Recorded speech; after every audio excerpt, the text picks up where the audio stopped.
Muito obrigado, sejam bem-vindos a esse modo feliz de viver. Bem, hoje nós estamos iniciando mais um programa da Seitio Noie.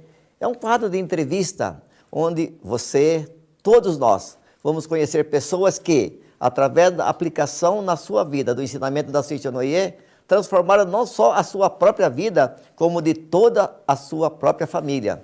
E hoje, então, o programa é muito especial para você.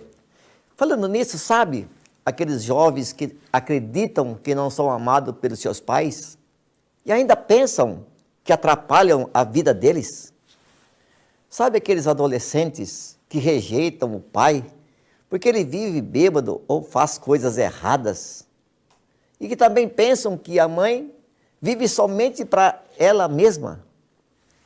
Sabe aqueles jovens que, sem nenhum motivo aparente, vivem tristes e alguns até pensando em tirar sua própria vida? Hoje nós vamos conhecer aqui uma jovem argentina, mas está morando aqui no Brasil. Teve momentos de alegria na sua vida, mas também teve momentos de muitas tristezas. Mas graças a Deus, um dia alguém fez uma missão, um gesto, né, maravilhoso, que a convidou para ir na Seitio Noie. E a partir daí, então, a vida dela se transformou. Estou falando da jovem Cíntia Pérez, está aqui. Muito obrigado, Cíntia, tudo bem? Muito obrigada, tudo bem, graças a Deus. Bem-vinda. Muito obrigada. Família está bem? Tudo bem, graças a Papai Deus. e mamãe estão bem? Também. Que bom. Todos bem. Há quantos anos já vive no Brasil? Eu moro no Brasil faz uns 3 anos. Que bom, já fala muito bem português, parabéns. Obrigada, continuo me esforçando, estudando também. Que bom. Quem vê a Cíntia hoje, vê alegria, mas não foi sempre assim não, né, Cíntia? Não, não foi sempre assim.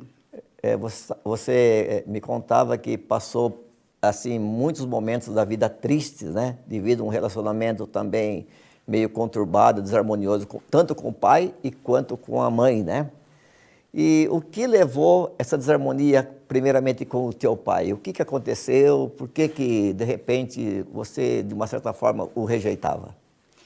Eu rejeitava meu pai porque desde que eu era criança, desde que passei também na infância, parte da adolescência, com ele tenho muitas lembranças dele estar bêbado e de ver muitas vezes meu pai, tanto bêbado como às vezes também ele ficava dormido no banheiro de casa, porque ele passava o final de semana com os amigos dele, não compartilhava com a gente. E quando chegava em casa, não chegava nem na cama. Ele ficava no banheiro. De tão bêbado que ele estava, ele não sabia o que ele fazia, né? E acabava dormindo no próprio banheiro? Sim. Tá. E muitas das vezes também você disse que, às vezes, ficava mais de uma noite fora de casa. Sim. Tinha vezes que ele saía sexta-feira e ficava sábado, domingo, às vezes até segunda-feira, que ele nem chegava a ir no trabalho, e do trabalho ligavam para minha casa e minha mãe era que atendia, né? E você, nessa época, como que você sentia por ter um pai nessa situação? E eu sempre me sentia muito triste enquanto isso. Ele expressava o amor que ele tinha com palavras, mas com gestos ele não, né?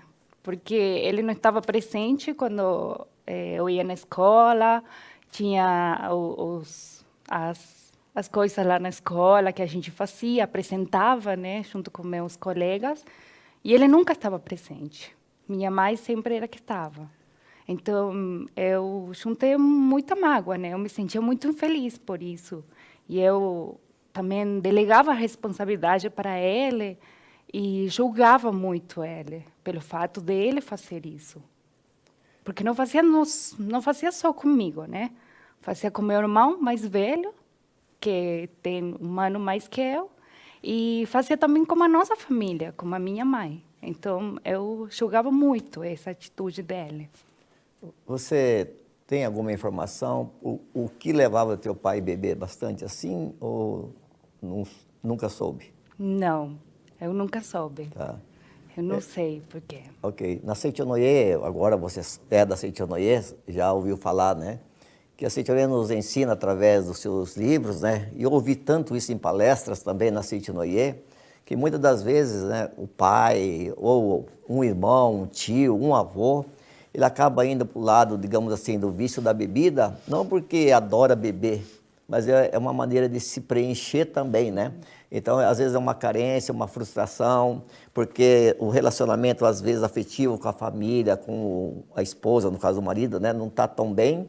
Então, a maneira dele se preencher essa carência, esse lado vazio, e também para esquecer algumas coisas, ele acaba, então, às vezes, indo para o lado da bebida, e a gente, como filho, como adolescente, não entende isso, né? A gente vem a entender isso depois da Seitonoye, né? E quando eu ouvi isso pela primeira vez na Seitonoye, que as pessoas que acabam, muitas das vezes, indo para o vício da droga ilícita, ou até para a bebida em quantidade exagerada, muitas dessas pessoas, ela, de uma certa forma, tenta fugir de algumas coisa que ela tem como punição, como medo, angústia, ou por algumas carências também, né? Interessante isso, né? E você já deve ter ouvido isso na Seitonoye, né? Também, sim. Que bom, que bom. Bom, antes de falar como está hoje você e seu pai, né? Eu queria falar um pouquinho da sua mãe também, a dona Marta. Como que está a dona Marta? Ela está bem. Tá bem? Graças a Deus, sim, muito bem. Ela e ele continuam morando na Argentina, né? Sim, eles continuam morando em Tucumã, na Argentina. Tucumã. Tucumã é uma cidade grande lá da Argentina, né? Não é muito grande, tem quase 1 milhão de habitantes. É grande, 1 milhão de habitantes é grande, sim. Pelo menos para mim é grande, né? E como que está a sua mãe? Mas antes de falar como que ela está, como que foi o relacionamento entre você e a dona Marta? Dona Marta. Com minha mãe foi muito desafiador, né? As lembranças com minha mãe, quando eu era na minha infância, na parte da minha adolescência também, que eu já tinha um uso de razão, minha mãe não manifestava o amor que ela tinha. Nunca manifestou, até que eu conheci o ensinamento, né? Ela não falava que ela amava, ela não tinha lembranças de ela falar que ela me amava, de falar, filha, eu te amo, ou filha, muito obrigada, ou alguma manifestar o amor de mãe nesse sentido. É o oposto do teu pai, né? O seu pai expressava em palavras, né? Eu te amo, só que fazia coisas que para você não era legal na época, que era o consumo da bebida em excesso, né? A sua mãe não consumia, mas não falava, né? Era o contrário. Ela fazia muitas coisas pela gente, sempre fez, por mim e por meus irmãos. Só que na hora de expressar alguma coisa, ela era muito fechada. Muito, muito. E em função disso, o relacionamento seu, Cíntia, com a mamãe Marta, apesar de ela ser aparentemente prestativa com vocês, mas como ela não expressava esse carinho, vocês se viam meio distantes, não fisicamente, mas os sentimentos, assim? Sim. Nós sempre fomos muito... não tinha essa relação de mãe e filha, que eu vi já muitas vezes, minhas amigas também, tem várias amigas, amigos, que a mãe é como a melhor amiga. E eu nunca sentia isso, eu não tinha sentido isso. Para mim, minha mãe era tipo uma inimiga. E a gente brigava bastante também, muito. Porque, como ela não dava amor, eu também não dava, né? Uma coisa que eu não tinha recebido desde que eu nasci. Então, como eu vou retribuir isso? Chegou a sentir mágoa da tua mãe? Sim. Ódio também? Também. Isso não te deixava feliz, com certeza, né? Não. Não. Chorou muitas vezes? Nossa, bastante, porque eu queria sentir muito o carinho da minha mãe. Era uma coisa que eu sempre buscava, né? Sempre queria que ela demonstrasse o que ela sentia. Então, é uma coisa que comecei a sentir mágoa numa época já. Tá. Chegou a brigarem assim ou não? Sim, muitas vezes a gente brigou. Com o seu Luiz também, que é o pai? Com meu pai não muito. Meu pai era mais de boa, levava tudo mais para brincadeira, né? Com meu pai não tanto, mas com minha mãe sim. Hoje eu me envergonho um pouquinho. Com todo respeito, já mandou para o inferno também. Já. Já. Que bom. Mas Deus é tão maravilhoso, né? Com os seus filhos. Eis que um dia a Cíntia foi convidada para conhecer a Cíntia Noé. Foi assim? Foi. E Foi assim. como que aconteceu isso? E um amigo, nessa época, convidou, faz uns 7, 8 anos já, e ele convidou para ir numa reunião da Seite Noie, uma reunião de jovens, só que uma reunião que não tinha palestrante, era só ele e outra amiga dele que ia. E esse dia que eu fui, a gente tomou café e eles conversaram um pouco do que era Seite Noie, o que era o mestre Masaru Taniguchi, e eram coisas que eu não entendia muito. Eles falavam das leis mentais e do poder da mente, da palavra, e eu não tinha muito entendimento, mas eu me senti bem, deu um conforto. Foi nesse momento que, aí quando ele convidou para ir no próximo domingo, aí eu falei para ele, mas para que eu vou se não tem ninguém, né? E eu não estou entendendo por que você também vai. Não tem ninguém mesmo. E ele falou uma coisa que, para mim, nessa época, ele se tornou presidente dos jovens. E, nessa época, ele falou uma coisinha para mim que ficou guardada até hoje. Que se eu não for, não iria ninguém. E aí eu refleti bastante. Então, nesse momento, eu, sem conhecer muito o ensinamento, praticamente nada, a gente começou a montar uma reunião dos jovens. E aí tinha 3 pessoas, eu convidei meu irmão também, éramos 4, e aí a gente começou a ter ideias. Vamos convidar um preletor para ele palestrar, o outro, vamos mudar de dia, porque domingo a gente acostuma mais para a família, vamos mudar para sábado, que bom. Tá bom, vamos convidar nossos amigos? Perfeito, joia. Aí todo mundo empolgado, e aí na primeira reunião tinha aproximadamente uns 15 jovens. E foi assim que eu comecei a conhecer o ensinamento. Aí eu comecei a assistir as palestras dos preletores, e aí depois uns 4 meses aproximadamente, fui convidada, que ia ter o seminário aqui em Brasil, que é um seminário que acontece uma vez por ano, e para todos os países da Latinoamérica. E aí eu fui convidada e eu vinha para Santa Tecla. Nessas reuniões que você começou a participar lá em Tucumã, na Argentina, teve algumas mensagens assim que te marcaram bastante? Fala, puxa vida, aqui é o meu lugar? Muitas. Você lembra algumas assim ou não? Uma, pelo menos? Sim. Tinha uma que me marcou bastante, muito, que toda a reunião dos jovens sempre falava que a gente era o nosso dever agradecer aos nossos pais. Depois, quando eu comecei a fazer a leitura do livro Buscando o Amor dos Pais, que é esse livro que está aqui, vou ler só um pouquinho, que foi o que me marcou bastante. Aqui fala, no dia 28 de dezembro de 1948, às 5 horas da manhã, orei durante a meditação Shinsokan, que o pretor conta essa parte. Deus, seja feita a vossa vontade. Orei compenetradamente, do fundo da minha alma. Ouvi uma voz que dizia, a voz dos pais é a voz de Deus. E esse foi o trecho que me marcou profundamente, até hoje. Que a voz dos pais é a voz de Deus. E graças à leitura desse livro, às palestras que você assistiu, a sua vida começou a mudar. Começou a mudar. Eis que vem um convite para você participar de um seminário da Seite Noé, aqui no Brasil. Aqui no Brasil. Você pode falar um pouquinho dessa oportunidade que você teve, o que aconteceu com você? Sim, posso. Esse seminário, eu lembro quando eu conheci o ensinamento, eu me topei, me enfrentei muitas coisas.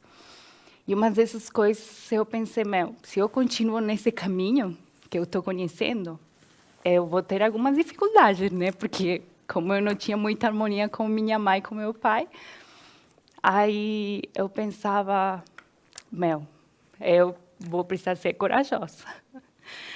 E quando eu fui no seminário, eu fui com muitas expectativas, pensando o que vai acontecer, o que será que acontece lá, porque falavam que era maravilhoso. E eu não era uma pessoa muito simpática também.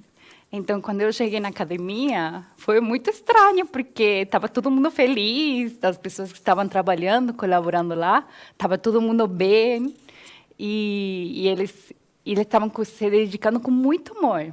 Reverenciavam, faziam muito obrigada, seja bem-vinda. E para mim, era tudo novo, e era tudo muito estranho. Então, os dias dos seminários começaram a acontecer. Cada palestra sempre aprendi alguma coisa. E o que mais aprendia também era nos relatos de experiência, que foi o que eu ouvi muitos jovens, eles falarem que eles tinham se reconciliado com seus irmãos, tinham se reconciliado com seus pais. E em todas as palestras falavam que nós éramos filhos de Deus, que eu sou filha de Deus, que eu tenho capacidade infinita, harmonia infinita. E eu pensava, se eles conseguiram, eu também consigo. Eu não sou diferente. E falava muito de agradecer aos pais, que era uma coisa que me gostava bastante. E teve uma prática que foi fundamental, que foi a oferenda de trabalho, onde todo mundo ficou durante 1 hora, tinha que amassar a terra, e tinha que falar o tempo todo, papai, muito obrigado, mamãe, muito obrigado. Só que no começo dessa prática eu não conseguia. Não saía, eu tinha tipo um nó na garganta, que não me deixava expressar, papai, muito obrigado, sendo que meu papai não estava lá, nem minha mãe estava lá, mas mesmo assim eu não conseguia. E a questão é que eu fazia, eu ouvia, e depois eu comecei a falar de a pouco, eu comecei a falar, agradecer. Tudo bem, né? A gente ficou 1 hora quase fazendo isso, só isso. Uma coisa tão simples, mas que nunca tinha implementado na minha vida. Falar, papai, muito obrigado, mamãe, muito obrigado. E ser grata somente por eles serem meus pais. Acabou essa prática, todo mundo foi no salão, tinha um preletor esperando o pessoal. E, nesse momento, ele pediu para nós fecharmos os nossos olhos, imaginarmos que a gente estava voltando para casa e que a gente ia abraçar papai, ia abraçar mamãe, ia falar para eles quanto a gente amava eles, ia falar, mamãe, eu te amo, papai, eu te amo, eu te agradeço pelo fato de você ter me dado sua fita. E foi uma prática na qual eu chorei muito, muito, muito. Ele fez depois a gente começar a falar em voz alta, papai, eu te amo, mamãe, eu te amo. E era a primeira vez que eu falava, papai, eu te amo, mamãe, eu te amo, porque nunca tinha falado até esse momento. E eu chorava muito. Eu lembro que eu chorava bastante, porque aparentemente tinha muitas coisas negativas, muitas pedras guardadas dentro. E acho que meus olhos ficaram inchados uns 2 dias depois. Todos vermelhos, tudo inchado. E essa foi uma das práticas na que mais eu senti que estava me purificando, tipo que estava renascendo, né? Só dar um momentinho, Cíntia. Eu estou aqui com o livro Buscando o Amor dos Pais, do professor Carmino Kusumoto. O amor mais sublime é o que evita tocar na parte mais vulnerável do outro. O amor não consiste em realçar o ponto negativo do próximo para corrigi-lo, mas sim em não tocar na sua ferida. E eu, antes de conhecer a Seichonoye, eu agia exatamente como diz aqui, no sentido de que, para corrigir o meu pai, eu precisava falar dos defeitos dele. E talvez você também, na época, antes de conhecer a Seichonoye, também assim, né? Olhava o pai bêbado e realçava essa atitude dele e queríamos que ele melhorasse, né? A mãe não manifestava o amor E a gente quer que a mãe manifeste o amor. Mas aí quando você pega um livro desse, o amor, buscando o amor dos pais, e você lê que o amor mais sublime é o que evita tocar na parte mais vulnerável do outro, você fala, meu Deus do céu, né? E aí que começa a cair a ficha, que nem diz o ditado. Aí você começa a compreender, falar, puxa vida, se eu quero um pai maravilhoso, eu preciso ver as partes boas do meu pai. Se eu quero uma mãe maravilhosa, eu preciso começar a ver essas partes boas da minha mãe, né? E penso que você começou a fazer isso no evento que você participou num seminário da Seitio no Ie, não foi? Comecei.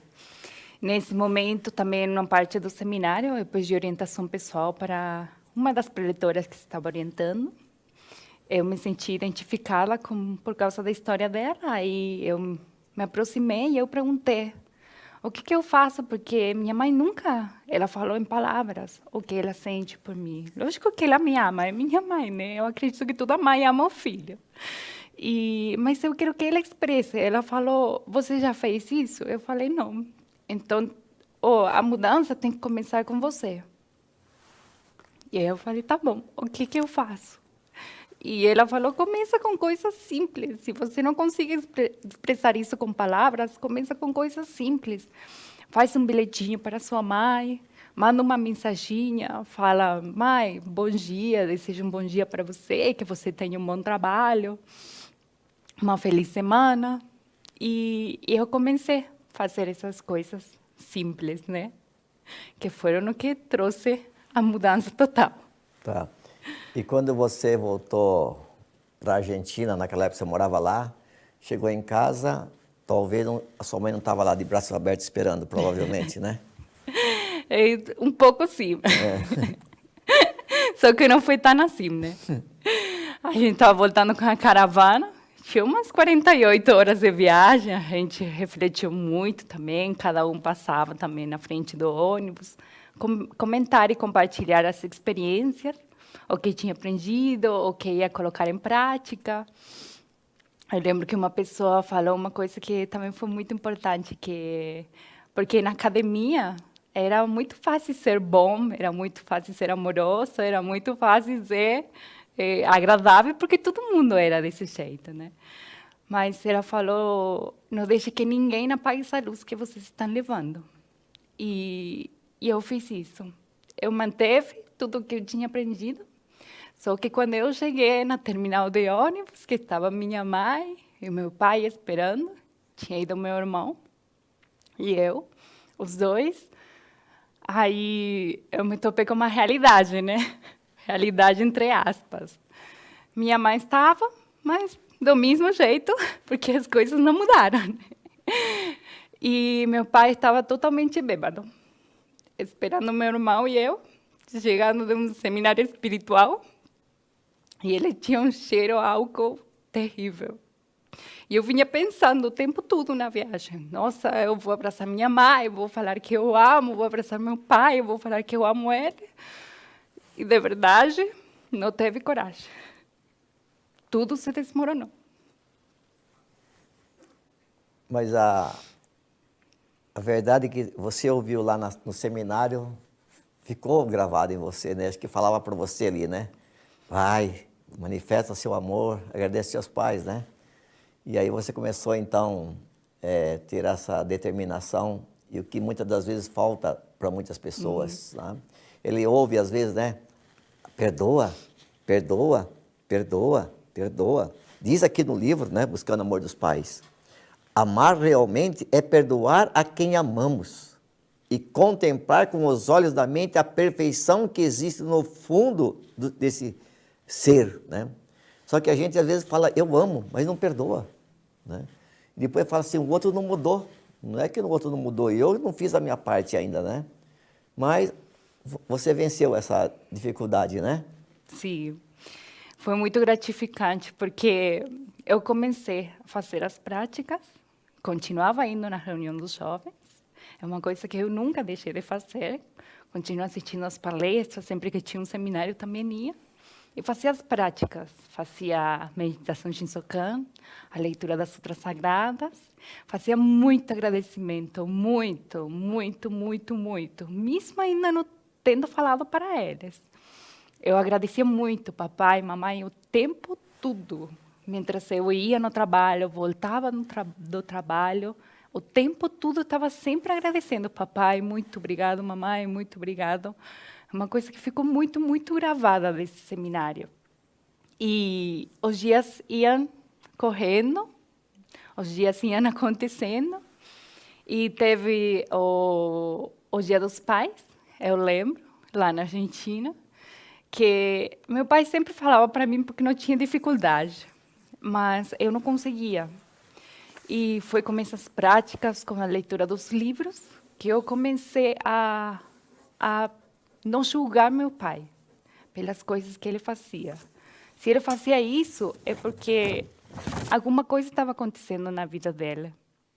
Então, foi no Dia dos Pais que eu decidi colocar isso em prática, e foi nesse momento que eu falei: pai, eu te amo, eu também te amo. E eu sou muito grata por você ser meu pai, por você ter me dado a vida, e eu agradeço, pai, de verdade.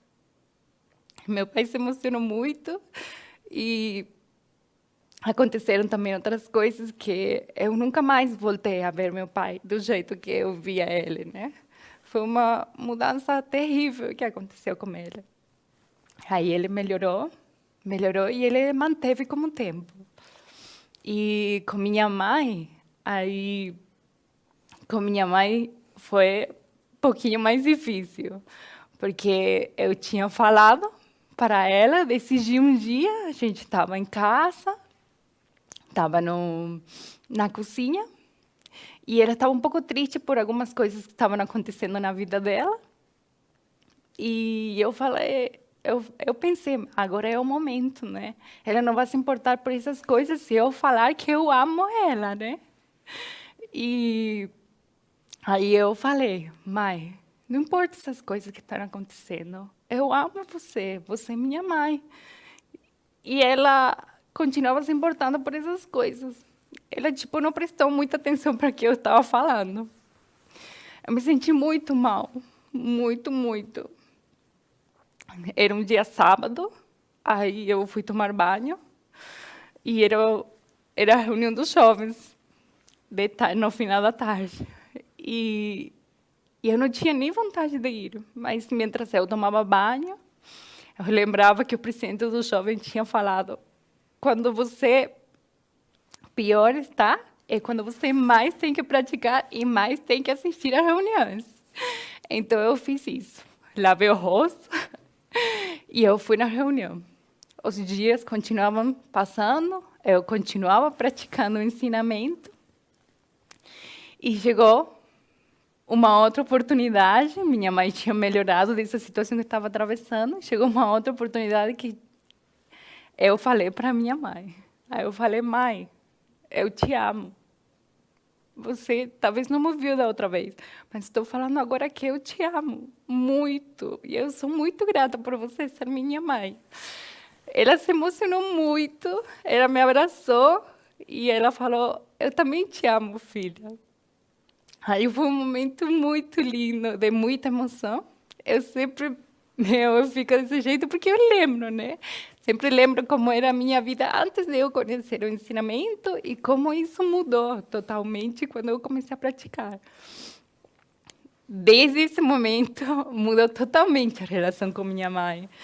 Tipo, hoje, depois de já todos esses anos, agora é minha mãe que fala muito mais para mim, né? Que ela me ama do que eu falo para ela. E com meu pai também a mesma coisa. E eu sinto hoje que minha mãe é como minha melhor amiga, é tipo minha irmã. E é uma coisa que eu devo graças ao ensinamento, com certeza. Seus pais estão te ouvindo lá na Argentina. Fala para eles. Pai, mãe, eu amo muito vocês. Muito, muito, muito. Eu desejo que vocês sejam cada vez mais felizes, sempre, sempre, sempre. Eu sou muito grata. Hoje eu compreendo porque eu escolhi vocês para vir neste mundo. Então, muito obrigada. Difícil ficar ouvindo a vida da Cíntia aqui ser aberta para a gente, porque o amor dela, né, fez com que, então, não só a vida dela mesma, mas também a vida do pai, da mãe, dos irmãos. Hoje os irmãos também conhecem o ensinamento da Cíntia Noé, a mãe, de vez em quando participa com a gente das reuniões virtuais da Cíntia Noé. Então, não importa a situação que você vive hoje, qual o relacionamento que você tem com o teu pai, com a tua mãe, sabe? Se a Cíntia conseguiu mudar a vida dela, entre aspas, né, de desarmonia, de mágoa, de ódio, conhecendo e praticando a Cíntia Noé, você também pode. E se por acaso você, entre aspas, é uma daquelas pessoas, né, que tem um relacionamento maravilhoso com os seus pais, nem por isso deixe de dizer para eles com certa frequência, viu? Pai, mãe, eu te amo. Que nós possamos ter esse exemplo como a Cíntia e espalhar por esse mundo afora o quanto é maravilhoso praticar o ensinamento da Cíntia Noé no nosso dia a dia, principalmente dessa melhora que acontece, né, na vida das pessoas envolvidas. Muito obrigado a todos vocês que participam com a gente, né, do programa da Cíntia Noé. Muito obrigado, Cíntia, né, por essa manifestação aí de carinho, de amor para com teus pais. Isso também faz a gente refletir bastante de quanto a gente precisa cada vez mais amar mais. Você é maravilhosa. Muitíssimo obrigado, viu? Obrigada, muito obrigada pela oportunidade. Eu aprendi na Cíntia Noé, né? No começo eu tinha muita vergonha de compartilhar meus relatos e experiências. E eu compreendi que é muito bom compartilhar, porque talvez tem pessoas passando pela mesma situação e às vezes não sabem como elas fazerem para melhorar suas vidas. Então, muito obrigada pela oportunidade. Que bom que você ficou sem vergonha. Muito obrigado, viu? Muito obrigado a todos. Deus abençoe. Até sábado que vem. Muito obrigado. Siga reto, sempre em frente. Eis um conjunto de histórias para mudar a sua história. Com grande sabedoria em palavras simples, este livro vai surpreender você. Fé, modo de viver, família, superação, amor e gratidão, eu e o outro, são temas encantadoramente envoltos por histórias curiosas e tocantes, pela tradução delas para o dia a dia e por dicas práticas que transformam a vida de quem as aplica. O autor, preletor da sede internacional Fernando Antônio Mendes Marques, é um palestrante experiente que transmitiu para a forma de texto a sua narrativa espontânea que cativa públicos no Brasil e no exterior. Siga reto, sempre em frente. Eis um conjunto de histórias capaz de mudar a sua história. Garanta já o seu exemplar acessando nossa loja virtual em livrariasni.org.br ou ainda pelo WhatsApp 11 5074 4180. Siga reto, sempre em frente.